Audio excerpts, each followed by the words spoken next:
Hello students, I am your educator Neha. Welcome to our channel NEET Tube. NEET Tube smart learning. Hello students, I am your educator Neha. Welcome to our channel RT Life Sciences. तो बच्चों last lecture में हमने eukaryotic replication start किया था, जिसमें हमने eukaryotic replication के initiation से रिलेटेड कुछ इम्पोर्टेंट पॉइंट्स को देखा था। और कल हमने जो प्रोसेस देखा था वो था हेलिकेज लोडिंग। तो आज हम उसके आगे आज के लेक्चर में हम उसके आगे का प्रोसेस देखेंगे और इनिशिएशन को यहाँ आज हम यूकैरियोटिक रेप्लिकेशन के इनिशिएशन प्रोसेस को आज हम कंप्लीट करेंगे। तो चलिए बढ़ते हैं आज के लेक्चर की तरफ। तो मैंने आपसे बताया था कि कल हमने पहले थोड़ा सा रिकैप करते हैं कि हमने कहाँ पे अपने जो इनिशिएशन का प्रोसेस है कहाँ पे हमने स्टॉप किया था। तो हमने देखा था कि जो लास्ट सबसे पहले हमने देखा था कि एक ओरिजिन साइट होती है जिस पर एक इनिशिएटर प्रोटीन आता है। इनिशिएटर प्रोटीन क्या था? ORC। ठीक है, ORC आता है और उस पर बाइंड होता है। ORC आने के बाद एक और लाइसेंसिंग फैक्टर होता है जिसको हम हेलिकेज लाइसेंसिंग फैक्टर भी कह सकते हैं। वो क्या था? CDC6 आता है और वो ORC यानी जो इनिशिएटर प्रोटीन होता है उस पर आकर बाइंड करता है। और इनिशिएटर प्रोटीन यानी ORC के पास भी ATP प्रेजेंट होता है और जो CDC6 आता है उसके पास भी ATP प्रेजेंट होता है। ठीक है, फिर आता है CDT1। ठीक है, तो CDT1 जो होता है उसके पास वो अपने साथ MCM227 को लेके आता है। MCM227 क्या होता है? MCM227 हेलिकेज होता है। तो CDT1 भी एक हेलिकेज लाइसेंसिंग फैक्टर है। और चूंकि जो CDT1 है वो सिर्फ CDC6 को रिकॉग्नाइज कर सकता है, इसीलिए CDC6 पहले आता है और वो बाइंड करता है ORC से। देन CDT1 जो है वो अपने साथ MCM227 यानी हेलिकेज को लेके आता है और वो CDC6 पर जाकर बाइंड कर जाता है। इस तरीके से हेलिकेज की लोडिंग हो जाती है। आफ्टर दिस क्या होता है कि जो CDC6 था जो अपने साथ एक ATP को लेके आया था, उसका ATP हाइड्रोलाइज हो जाता है और ADP में कन्वर्ट हो जाता है, जिसकी वजह से CDC6 जो है वो ORC से डिटैच हो जाता है। CDC6 के हटने के बाद, रिलीज होने के बाद तुरंत ही CDT1 भी रिलीज हो जाता है और जो MCM227 है यानी कि हेलिकेज वो रेप्लिकेशन बबल पर लोड हो जाता है। तो यहाँ तक हमने कल का प्रोसेस देखा था। और लास्ट जब हमने जहाँ पे छोड़ा था वो डायग्राम क्या था, आप आपने जो नोट्स बनाए होंगे उसमें देखिएगा। तो ये रेप्लिकेटर DNA है जिस पर हमने क्या कर दिया था, जो हमारा हेलिकेज है MCM227, ठीक है, इसको लोड किया था। और ORC जो इनिशिएटर प्रोटीन थी वो प्रेजेंट थी, ORC। ठीक है, इसके पास क्या था? ATP। ठीक है, अब जब CDT1 और CDC6 निकल गए तो अब इस ORC को भी निकलना है, इसको भी रिलीज आउट होना है। तो क्या होता है कि इसमें भी सेम प्रोसेस होता है जो CDC6 में हुआ था, यानी कि इसका जो ATP होता है वो हाइड्रोलाइज होकर ADP में कन्वर्ट हो जाता है। ठीक है, तो जब ये ADP में कन्वर्ट हो जाएगा लाइक दिस, ठीक, ये रेप्लिकेटर DNA है और इस पे क्या है? हेलिकेज प्रेजेंट है, ये हेलिकेज प्रेजेंट है। और ये यहाँ पे जो इसका ORC का ATP है वो क्या हो गया? ये ADP में कन्वर्ट हो गया। अब देखिए, ये देखो, ये डिटैच हो गया। ठीक है, अब ये कन्वर्ट हो गया ADP में, ORC ADP में कन्वर्ट हो गया। और देन फिर क्या होता है कि ये ORC डिटैच होकर यहाँ से रिलीज आउट हो जाता है। ठीक है, रेप्लिकेटर DNA से ये हट जाता है। ORC यहाँ पे, ये ORC है, ORC रिलीज आउट हो जाएगा और DNA पे क्या बचेगा? DNA पे बचेगा सिर्फ हेलिकेज।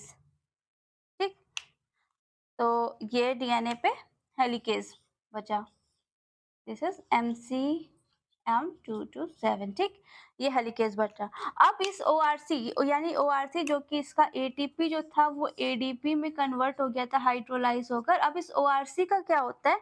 ये ORC यहाँ से जब रिलीज आउट होता है तो इसमें दोबारा से ATP आके जुड़ता है। ठीक है, ये यहाँ से रिलीज आउट होता है और इसमें क्या होता है कि जो ORC है इसमें आके जो है एडीपी जुड़ता है, ये सॉरी एडीपी है, ये हट जाता है और इस पे क्या आके जुड़ता है, ये हट जाता है एडीपी और इस पे आके जुड़ता है एटीपी। समझ में आया आपको कि जो ओआरसी था जब यहाँ से रिलीज आउट हो गया तो इस पे जो एडीपी प्रेजेंट था वो एडीपी हट गया और फिर से एटीपी आके इस पे जुड़ गया। अब एटीपी जब इस पे जुड़ गया ओआरसी पर, ये फिर से तो ये ओआरसी फिर से एक्टिवेट हो गया। ठीक, जैसे ही इस पे एटीपी आके जुड़ा तो ये फिर से एक्टिवेट हो गया। अब ये दोबारा से क्या करेगा, ओरिजिन जो साइट है वो फिर से किसी और रैंडम ओरिजिन साइट को रिकॉग्नाइज करेगा और उस पर जाकर बाइंड होगा और फिर से रेप्लिकेशन का जो हेलिकेज लोडिंग वाला जो पूरा प्रोसेस था वो फिर से स्टार्ट हो जाएगा। तो एक तरीके से ये जो ओआरसी है रिसाइकिल हो जाता है। ठीक है, यहाँ से निकल के इसमें दोबारा से एटीपी जुड़ेगा और फिर ये एक्टिवेट हो जाएगा और फिर से किसी रेप्लिकेशन जो ओरिजिन साइट है वहां पे जाके बाइंड करेगा और वो प्रोसेस स्टार्ट हो जाएगा। तो यहाँ तक आपको समझ में आ गया था कि किस तरीके से जो ओआरसी प्रोटीन था वो पहले तो उसमें जो एटीपी था वो हाइड्रोलाइज होकर एडीपी में कन्वर्ट हुआ। जैसे ही वो एडीपी में कन्वर्ट हुआ तो ओआरसी डिटैच हो गया। ठीक है, डिटैच होने के बाद बाहर निकल गया ओआरसी और रेप्लिकेटर डीएनए पे हेलिकेज प्रेजेंट है यानी कि एमसीएम 227 प्रेजेंट है। अब ये ओआरसी जो है इसमें दोबारा से एटीपी आके जुड़ेगा और फिर इस ओआरसी को एक्टिवेट कर देगा एटीपी जुड़कर और फिर ये ओआरसी जो है दोबारा से किसी जो ओरिजिन साइट को रिकॉग्नाइज करेगा और बाइंड करेगा। ठीक है, तो ये प्रोसेस यहाँ तक ये देख लिए। ठीक है, अब हम आगे इसके आगे का हम प्रोसेस देखते हैं कि किस तरीके से इस पे जो पॉलीमरेज है यानी कि जैसे जो प्राइमेज है और पॉलीमरेज है वो आकर इसमें कैसे जो है रेप्लिकेटर जो बबल होता है उसमें कैसे आगे लोड होते हैं। ठीक है, तो मैं इसको रब करती हूँ। ठीक है, तो फिर ये देखें, ये फिर से मैंने बनाया एक रेप्लिकेटर डीएनए है और इस पे अब हम 2 हेलिकेज लेते हैं क्योंकि 2 हेलिकेज होते हैं ना, एक रेप्लिकेट दोनों क्योंकि बाई डायरेक्शनल रेप्लिकेशन होता है तो दोनों साइड के लिए रेप्लिकेज होते हैं। तो एक ये है हेलिकेज, सॉरी हेलिकेज ये है MCM 227 और एक ये हेलिकेज है MCM 227। ठीक, ये दोनों हेलिकेज है। अब क्या होता है कि हेलिकेज जो है वो क्या करता है, CDK और DDK, CDK यानी साइक्लिन डिपेंडेंट काइनेज और DDK DBF4 डिपेंडेंट काइनेज। ठीक है, DDK क्या होता है, DBF4 डिपेंडेंट काइनेज और CDK cyclin dependent kinase, cyclin dependent kinase, cyclin dependent kinase और तो आप जानते होंगे ये सेल साइकिल में आपने पढ़ा होगा। DDK क्या होता है, ये सेरिन थ्रियोनिन काइनेज होता है और ये क्या करते हैं, ये 3 प्रोटीन होते हैं SLD2 SLD3 और DPB11। इन तीनों को रिक्रूट करता है किसके लिए, इन तीनों को रिक्रूट करता है 2 प्रोटीन फैक्टर यानी कि जिंस और CDC45। ठीक है, जिंस और CDC45 को क्या करता है, लाने के लिए इनको रिक्रूट करता है। रिक्रूट आप समझ रहे हैं ना कि इनको ये काम देता है कि इन दोनों को लेके आओ क्योंकि ये दोनों जिंस और CDC45 जो है यही जो है हेलिकेज को एक्टिवेट करेंगे। जब ये आके हेलिकेज से जुड़ते हैं तो एक कॉम्प्लेक्स बनाते हैं जिसको CMG कॉम्प्लेक्स कहते हैं और तभी जो है हेलिकेज एक्टिवेट होता है और अपनी अनवाइंडिंग प्रोसेस को स्टार्ट करता है। लेकिन जब जिंस और CDC45 आते हैं तो इनके साथ में एक और चीज आती है और उसे हम क्या कहते हैं, उसे हम कहते हैं पॉलीमरेज एप्सिलॉन। ठीक है, पॉलीमरेज एप्सिलॉन भी आ जाता है। समझ में आया आपको, पॉलीमरेज एप्सिलॉन आता है। फिर से मैं बताती हूँ, अब हेलिकेज जब हेलिकेज प्रेजेंट है, ठीक है, हेलिकेज जो है हेलिकेज आके प्रेजेंट हो गया। अब जो सीडीके और डीडीके है, ये क्या करेंगे, ये 3 फैक्टर होते हैं SLD2, SLD3 और DBP11। इनको रिक्रूट करते हैं किसके लिए कि ये जिंस और CDC45 को हेलिकेज पर लेकर आए। हेलिकेज के लिए या हेलिकेज पर बाइंड कराने के लिए जिंस और CDC45 को लेकर आए। जिंस और CDC45 के साथ साथ पॉलीमरेज एप्सिलॉन भी आता है। जैसे कि लास्ट लेक्चर में हमने आपको बताया था पॉलीमरेज एप्सिलॉन का काम क्या होता है। पॉलीमरेज एप्सिलॉन जो है वो डीएनए सिंथेसिस कराता है किस पर, लीडिंग स्ट्रैंड पर, ठीक है। तो अब क्या हुआ कि यहाँ पे ये डीएनए था और इसको कुछ इस तरह से बनाते हैं। अब यहाँ पे आपको रेप्लिकेशन बबल के फॉर्म में बताते हैं। ये रेप्लिकेशन बबल है इस तरह से, ठीक। अब यहाँ पर भी हमने देखा था एक हेलिकेज आके बैठा था, दिस इज हेलिकेज MCM227 और इधर भी हेलिकेज आके बाइंड हुआ था MCM227, ठीक। अब क्या हुआ कि इस पर हेलिकेज पर कौन आके बाइंड हुआ, हेलिकेज पर जिंस और CDC45 आके बाइंड हुआ। तो ये मान ले ये क्या है, ये जिन है, जिंस और जो ये रहा CDC45, ठीक। सेम यहाँ पर भी है, दिस इज CDC45 और ये जिन, ठीक। तो ये आके आप देखें, और इसके साथ में मैंने क्या बताया कि इसके साथ में पॉलीमरेज अल्फा भी आ गया। अभी प्राइमेज नहीं आया, ठीक है। तो पॉलीमरेज अल्फा कह रहे हैं, पॉलीमरेज एप्सिलॉन आ तो जाता है लेकिन ये अभी अपनी वर्किंग स्टार्ट नहीं करेगा क्योंकि इसको वर्क करने के लिए आरएनए प्राइमर की जरूरत पड़ेगी और अभी प्राइमेज नहीं आया है तो अभी ये अपना काम शुरू नहीं करेगा, ठीक है। तो ये भी आ जाता है पॉलीमरेज एप्सिलॉन, ठीक। तो ये अब यहाँ तक का प्रोसेस आपने बना लिया होगा।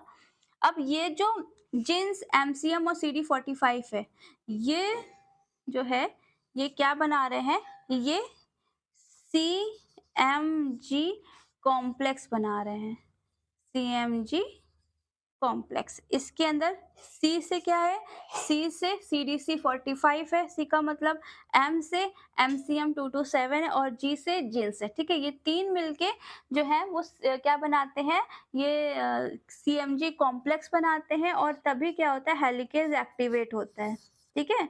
हेलिकेज एक्टिवेट होता है।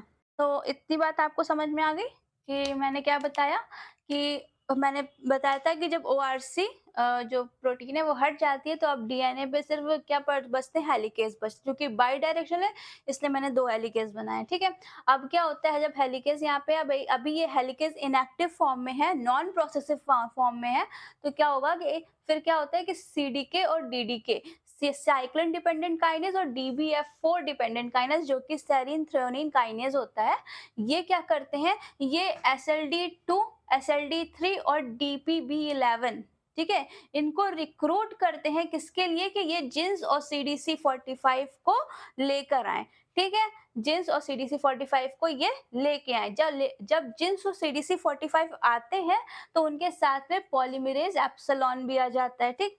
अब ये जिन्स और CDC45 जो है ये आकर दोनों हेलिकेज पर बाइंड हो जाते हैं, ठीक है। हेलिकेज पर बाइंड होके ये CMG कॉम्प्लेक्स बनाते हैं। CMG कॉम्प्लेक्स जो होता है वो हेलिकेज को एक्टिवेट करता है, ठीक है। हेलिकेज को एक्टिवेट करता है और पॉलीमरेज एप्सिलॉन भी आ जाता है, लेकिन अभी पॉलीमरेज एप्सिलॉन कोई वर्किंग नहीं करेगा क्योंकि इसको प्राइमर की जरूरत है और प्राइमेज अभी आया नहीं है, ठीक है। तो यहाँ तक आपने होप सो नोट किया होगा और ये फ्लो चार्ट पूरा बना लिया होगा, ठीक है। तो अब हम आगे इसको मैं अब रब करती हूँ और आगे देखते हैं कि आगे का इसका प्रोसेस क्या हुआ। तो इसमें कोई कंफ्यूजन तो होनी नहीं चाहिए, तो आगे देखते हैं। ओके, तो अब हम आगे क्या देखेंगे कि ये हमारा रेप्लिकेशन बबल था and this is also a replication bubble, और हम सोच रहे हैं कि पहले हम आपके कंफ्यूजन ना हो तो हम अभी रेप्लिकेशन फोर्क में समझाते हैं, ठीक है। ये रेप्लिकेशन फोर्क है, ये 3 प्राइम एंड है, ये 5 प्राइम एंड है, ये 5 प्राइम एंड है और ये 3 प्राइम एंड है, ठीक है। और मैंने क्या बताया था कि लास्ट में अभी क्या पढ़ा था हमने कि यहाँ पे हेलिकेज़ यानी एमसीएम 227 आ जाता है, एमसीएम 227 आ जाता है और इसके ऊपर आकर जिन्स और सीडीसी 45 आके जुड़ जाते हैं। तो ये जिन्स और इस पे और क्या जुड़ेगा, सीडीसी 45, ठीक है। और ये तीनों मिलके सीएमजी कॉम्प्लेक्स बना रहे थे। इसके अलावा मैंने आपसे बताया था कि इस पे क्या आके जुड़ रहा था, एप्सिलॉन, ठीक है, पॉलीमरेज एप्सिलॉन। तो ये यहाँ पे क्या हुआ, इधर ना करके इधर करते हैं, ये पॉलीमरेज एप्सिलॉन है, ठीक, पॉलीमरेज एप्सिलॉन है। अब हमें चाहिए क्या, अब हमें चाहिए एक प्राइमेज चाहिए और क्या चाहिए, और लीडिंग स्ट्रैंड के लिए तो पॉलीमरेज एप्सिलॉन आ गया है, लैगिंग स्ट्रैंड के लिए हमें पॉलीमरेज डेल्टा की जरूरत है। तो अब क्या होगा, अब इसमें आएंगे, आपके ये आया पॉलीमरेज अल्फा, पॉलीमरेज अल्फा जो कि क्या है, प्राइमेज है, ठीक, प्राइमेज। और पॉलीमरेज अल्फा के साथ में और कौन आएगा, पॉलीमरेज अल्फा के साथ में आएगा पॉलीमरेज डेल्टा, ठीक, ये क्या करेगा, लैगिंग स्ट्रैंड के सिंथेसिस कराएगा, फाइन। अब ये देखें, अब ये फिर से एक फोर्क बनाया, ये फोर्क है, ये क्या था, 3 प्राइम एंड था और ये 5 प्राइम एंड है, ये 5 प्राइम एंड था और ये 3 प्राइम एंड है, ठीक। और जैसा कि मैंने बताया था यहाँ पे ये सीएमजी कॉम्प्लेक्स एमसीएम 227 और इस पे क्या है, सीडीसी 45 और ये क्या था आपका जिन्स, ठीक, ये सीएमजी कॉम्प्लेक्स है। अब जो प्राइमेज है, अब ये प्राइमेज पॉलीमरेज अल्फा है, ठीक है, पॉलीमरेज अल्फा यहाँ पे आएगा, ठीक, ये क्या है, पॉलीमरेज अल्फा है और यहाँ से क्या करेगा, प्राइमर की सिंथेसिस करवानी शुरू होगी। मतलब अभी तो ये इनिशिएशन है, अभी सिंथेसिस नहीं शुरू हुई है, पर ये सब आके रिक्रूट हुए हैं, डीएनए जो रेप्लिकेशन बबल है उस पे आके रिक्रूट हुए हैं। मैं बस आपको समझाने के लिए बता रही हूँ कि यहाँ एक प्राइमेज की एक्टिविटी करेगा, लेकिन इनिशिएशन में अभी बस ये सब रिक्रूट हुए हैं, ठीक है।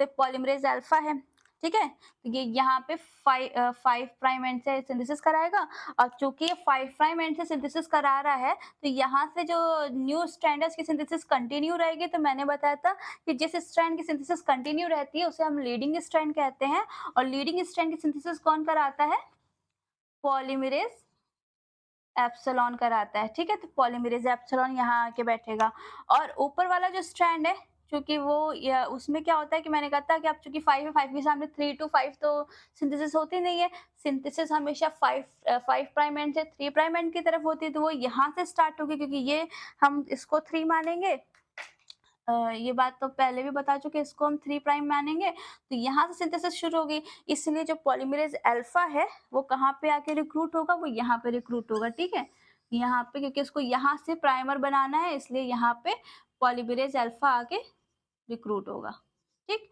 ये पॉलीमरेज अल्फा आके रिक्रूट होगा। और जैसे कि मैंने आपको बताया था कि जो ये चूंकि ये वहाँ पे ब्रेक होकर डीएनए बनेगा, ठीक है, छोटे छोटे फ्रैगमेंट्स में डीएनए बनेगा जिनको हम ओकाजाकी फ्रैगमेंट्स कहते हैं। तो यहाँ इसको हम ये लैगिंग स्ट्रैंड है जी, जिनमें जिस स्ट्रैंड में जो है फ्रैगमेंट छोटे छोटे फ्रैगमेंट्स में डीएनए बनता है उसको हम लैगिंग स्ट्रैंड कहते हैं, ठीक है। तो लैगिंग स्ट्रैंड की सिंथेसिस कौन कराता है, पॉलीमरेज अल्फा। तो यहाँ पे पॉलीमरेज अल्फा भी आके रिक्रूट होगा, ठीक है, पॉलीमरेज डेल्टा, ठीक, तो यहाँ पे पॉलीमरेज डेल्टा आके रिक्रूट होगा। तो ये यहाँ पे क्या हुआ कि अब सारा सिस्टम रेडी है, ठीक है, यहाँ पे आके जितनी चीजों की रिक्वायरमेंट थी उसको हेलिकेज की रिक्वायरमेंट थी, एक्टिवेटेड हेलिकेज की रिक्वायरमेंट थी, तो वो भी आ गया है। उसको प्राइमर बनाने के लिए क्या चाहिए था, एक आरएनए प्राइमर बनाने के लिए प्राइमेज की जरूरत थी, प्राइमेज भी आ गया आरएनए प्राइमर बनाने के लिए। लीडिंग और लैगिंग स्ट्रैंड की सिंथेसिस कराने के लिए पॉलीमरेज एप्सिलॉन और पॉलीमरेज डेल्टा आ गए। तो अब ये एकदम प्रोसेस स्टार्ट हो गया, ठीक है। अब बस क्या है कि काम करना शुरू करेगा और डीएनए की सिंथेसिस शुरू कर देगा। तो ये इनिशिएशन का प्रोसेस होता है।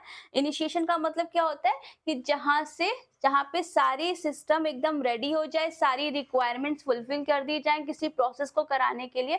अगर हम रेप्लिकेशन को कंसीडर कर बताएं तो हम कहेंगे कि रेप्लिकेशन कराने के लिए यानी डीएनए की सिंथेसिस कराने के लिए जितनी रिक्वायरमेंट है उनको फुलफिल कर दिया जाए और स्टार्ट कर दी जाए, मतलब रेप्लिकेशन को जस्ट स्टार्ट किया जाए, उसको हम क्या कहते हैं, रेप्लिकेशन का इनिशिएशन प्रोसेस कहते हैं। और जैसे ही ये इनिशिएशन प्रोसेस स्टार्ट होता है तो वो कहाँ पे ये होता है, एस फेज में होता है। ठीक है, तो हम ये कह सकते हैं कि इनिशिएशन प्रोसेस जब स्टार्ट होता है तो एस फेज शुरू हो जाती है सेल साइकिल की। तो यहाँ पे मैं फिर से बताती हूँ, हमने जो देखा था, हमने क्या देखा था कि फिर से मैं रिपीट कर दूं। सबसे पहले मैंने क्या कहा था कि पहले तो आप इसी को देख लें, इधर से देखते हैं। ठीक है, मैंने बताया था कि सबसे पहले क्या था, डीएनए था, डीएनए पे एमसीएम प्रेजेंट था। ठीक है, एमसीएम के बाद क्या हुआ था, ये एमसीएम 227, ठीक है, 227 डीएनए पे प्रेजेंट था। फिर इसने सीडीके यानी साइक्लिन डिपेंडेंट काइनेज और डीडीके को कहा, सीडीके और डीडीके ने क्या किया कि इन्होंने 3 फैक्टर्स जो थे, एसएलडी, SLD2, SLD3, मतलब अब इसको लिखने का कोई मतलब नहीं है तो आप ऐसे देख लें। मैं रिपीट करती हूँ, क्या हुआ था, आप देखेंगे सबसे पहले, अब मैंने आज का जो लेक्चर शुरू किया था उसमें मैंने आपको क्या बताया था, ओआरसी डीएनए रेप्लिकेटर पर अपना जो आपने फ्लो चार्ट बनाया है, मेरे साथ जो आपने फ्लो चार्ट बनाया है उसको आप देखें और जो मैं कह रही हूँ उसको उससे मैच करें। ठीक है, तो आज जो मैंने आपको बताया उसमें मैंने बताया कि ओआरसी में क्या हुआ था, ओआरसी के पास एटीपी प्रेजेंट था, ओआरसी का एटीपी हाइड्रोलाइज होकर एडीपी हो गया और ओआरसी जो था वो डिटैच हो गया। ठीक है, रेप्लिकेटर डीएनए से ओआरसी डिटैच हो गया। अब रेप्लिकेटर डीएनए पे क्या बचा, सिर्फ एमसीएम 227 यानी हेलिकेज बचा। अब क्या हुआ, हेलिकेज अभी भी इनएक्टिव था, तो हेलिकेज को एक्टिव करने के लिए सीडीके और डीडीके, ये दोनों काइनेज होते हैं, इन्होंने SLD2, SLD3 और DPB11 को रिक्रूट किया कि वो जिंस और CDC45 को लेकर आए। ठीक है, तो जब SLD2, SLD3 और DPB11 ने जिंस और CDC45 को जब ये लेकर आए तो इनके साथ में एक और चीज आई, वो क्या थी, पॉलीमरेज एप्सिलॉन। ठीक है, अब ये आ गए। अब जो जिंस और CDC45 थे ये आके बाइंड हो गए किस पर, हेलिकेज पर, यानी MCM 227 पर बाइंड हो गए। जब जिंस और CDC45 आकर जब MCM पे बाइंड हुए तो इन्होंने मिलकर एक कॉम्प्लेक्स बनाया जिसको हम क्या कह रहे थे, इसको हम CMG कॉम्प्लेक्स कह रहे थे। C से CDC45 होता है, M से MCM 227 और G से जिंस। ठीक है, तो CMG कॉम्प्लेक्स, CMG कॉम्प्लेक्स जो होता है यही एक्टिवेटेड फॉर्म होता है हेलिकेज का। ठीक है, तो इसका मतलब है जिंस और CDC45 जब आते हैं तभी हेलिकेज जो है वो एक्टिवेट होता है। ठीक है, अब ये एक्टिवेटेड CMG कॉम्प्लेक्स यानी एक्टिवेटेड हेलिकेज, अब रेप्लिकेशन, हाँ ये देखें, अब रेप्लिकेशन जो बबल है यहाँ मैंने फोर्क के फॉर्म में बताया है। तो अब रेप्लिकेशन के जो रेप्लिकेटेड डीएनए है उस पर क्या क्या प्रेजेंट है, उस पर आपका ये CMG कॉम्प्लेक्स यानी एक्टिवेटेड हेलिकेज प्रेजेंट है और क्या प्रेजेंट है, polymerase epsilon. Polymerase epsilon leading strand की सिंथेसिस कराता है, लेकिन अब ये स्टार्ट नहीं हुआ क्योंकि इसको प्राइमर की जरूरत है। ठीक है, प्राइमर को कौन बनाता है, प्राइमेज बनाता है, और यूकैरियोट में जो प्राइमेज है उसका काम कौन करता है, पॉलीमरेज अल्फा। ठीक है, पॉलीमरेज अल्फा के पास प्राइमेज की एक्टिविटी होती है और पॉलीमरेज डेल्टा, ठीक है, पॉलीमरेज डेल्टा जो है ये लैगिंग स्ट्रैंड की सिंथेसिस कराता है। ठीक है, अब क्या हुआ कि यहाँ पे आने के बाद अब ये पॉलीमरेज अल्फा, पॉलीमरेज डेल्टा भी आके इसमें क्या हो गए, पॉलीमरेज डेल्टा और पॉलीमरेज अल्फा भी आ गए और इन्होंने जाके अपनी अपनी पोजीशंस ले ली। ठीक है। अब क्या हुआ कि सारी रिक्वायरमेंट फुलफिल हो गई है। पॉलीमरेज अल्फा प्राइमर बनेगा और पॉलीमरेज एप्सिलॉन जो है वो लीडिंग स्ट्रैंड की सिंथेसिस कराएगा। ऊपर वाले केस में पॉलीमरेज अल्फा जो है वो प्राइमर बनाएगा और पॉलीमरेज डेल्टा जो है वो लैगिंग स्ट्रैंड की सिंथेसिस कराएगा। ठीक है। तो अ, ये प्रोसेस था। अ, आज मैं आपको थोड़ा-सा जो है प्राइमेस के बारे में भी थोड़ा-सा और बता देती हूँ। क्योंकि कल जो है हम इलॉन्गेशन का प्रोसेस पढ़ेंगे, तो कल भी मैं रिपीट कर दूँगी थोड़ा-सा। मैं पॉलीमरेज़ अल्फ़ा यानी प्राइमेस के बारे में आपको बताती हूँ। होप सो आपने ये नोट कर लिया होगा और मैं इसको अब रब कर दूँ। तो पॉलीमरेज़ अल्फ़ा के बारे में हम जैसे उसका एक स्ट्रक्चर बनाएँ तो कुछ इस तरह से इसका स्ट्रक्चर होता है। ये पॉलीमरेज़ अल्फ़ा का स्ट्रक्चर है और इसको हम क्या करते हैं, 2 सब यूनिट्स में हम इसको डिवाइड कर सकते हैं। अ, यहाँ से एक लार्ज सब यूनिट होती है और एक स्मॉल होती है, लार्ज, स्मॉल। तो ये लार्ज और स्मॉल सब यूनिट होती है। जो इसकी लार्ज सब यूनिट होती है, उसके पास क्या होता है कि डीएनए सिंथेसिस और दूसरी प्रूफ रीडिंग एक्टिविटी होती है। प्रूफ रीडिंग एक्टिविटी होती है और जो स्मॉलर सब यूनिट होती है, इसके पास प्राइमेज एक्टिविटी होती है। आरएनए पॉलीमरेज अल्फा और जो ये प्राइमेज जो है यूकैरियोटिक रेप्लिकेशन में जो ये प्राइमेज है जिसको हम पॉलीमरेज अल्फा कह रहे हैं, ये इसी बात के लिए थोड़ा-सा डिफरेंट है। किससे? जो हम लोगों ने पढ़ा था डीएनए जी के बारे में, जो प्रोकैरियोटिक प्राइमेज था। डीएनए अ डीएनए जी, जो कि प्रोकैरियोट्स में जिस प्राइमेज को हम पढ़ते हैं, प्रोकैरियोटिक प्राइमेज की जब हम पढ़ते हैं तो हम डीएनए जी पढ़ते हैं। तो डीएनए जी के पास प्रॉपर्टी थी सिर्फ प्राइमर को बनाने की, ठीक है। डीएनए जी सिर्फ प्राइमेज एक्टिविटी इसके पास थी और ये सिर्फ प्राइमर को बनाता था। लेकिन यहाँ पे यूकैरियोटिक जो प्राइमेज है जिसको हम पॉलीमरेज अल्फा कहते हैं, इसके पास प्राइमर को बनाने की तो प्राइमेज की एक्टिविटी तो होती है कि उससे वो आरएनए प्राइमर बनाता है। इसके अलावा इसके पास डीएनए सिंथेसिस और प्रूफ रीडिंग की भी एक्टिविटी होती है। वो क्यों होती है? तो वो हम कल पढ़ेंगे। थोड़ा-सा मैं हिंट देती हूँ कि ये short strand of RNA primer बनाने के बाद ये कुछ 40 टू 50 जो है वो डीएनए न्यूक्लियोटाइड को भी जोड़ता है आगे, ठीक है? लेकिन हम इसे कल डिटेल में पढ़ेंगे। तो तब तक के लिए इतना आप समझ लें कि जो आरएनए पॉलीमरेज अल्फा होता है यानी जो प्राइमेज होता है, उसकी 2 सब यूनिट्स होती हैं। जो स्मॉल सब यूनिट होती है उसमें प्राइमेज एक्टिविटी होती है और जो लार्ज सब यूनिट होती है उसमें डीएनए सिंथेसिस और प्रूफ रीडिंग की एक्टिविटी होती है। तो आज के लिए हम इतना ही रखते हैं, क्योंकि इसके आगे का जो प्रोसेस पढ़ाएँगे तो अब इसके आगे का प्रोसेस तो समझना भी पड़ेगा। और चूँकि आज भी हमने काफ़ी कुछ पढ़ लिया है, तो तब तक आप उसको रिवाइज़ करें। जो कल पढ़ाया था हेलिकेज़ लोडिंग, उसको भी आप रिवाइज़ करें और हेलिकेज़ का जो एक्टिवेशन हुआ है और जो सारी रिक्वायरमेंट यानी सारे पॉलीमरेज़ और प्राइमेज़ जो आके रेप्लिकेशन बबल पर आके रिक्रूट हुए हैं, यहाँ तक का प्रोसेस आप पूरा जो है रिवाइज़ कर लें। और जो बच्चे आज फर्स्ट टाइम ये लेक्चर देख रहे हैं तो उनको मैं कहूँगी कि आप लास्ट लेक्चर भी ज़रूर देखें, तभी आप कंटिन्यूटी बना सकते हैं, ठीक है? तो आप लेक्चर को लाइक करें, सब्सक्राइब करें और कोई भी प्रॉब्लम हो, कोई डाउट हो तो कमेंट सेक्शन पर बताएँ या हमारी मेल आईडी पर मेल करें, जो कि आपको स्क्रीन पर शो हो रही होगी। और लेक्चर को लाइक करें, सब्सक्राइब करें, शेयर करें, सपोर्ट करें। Thank you.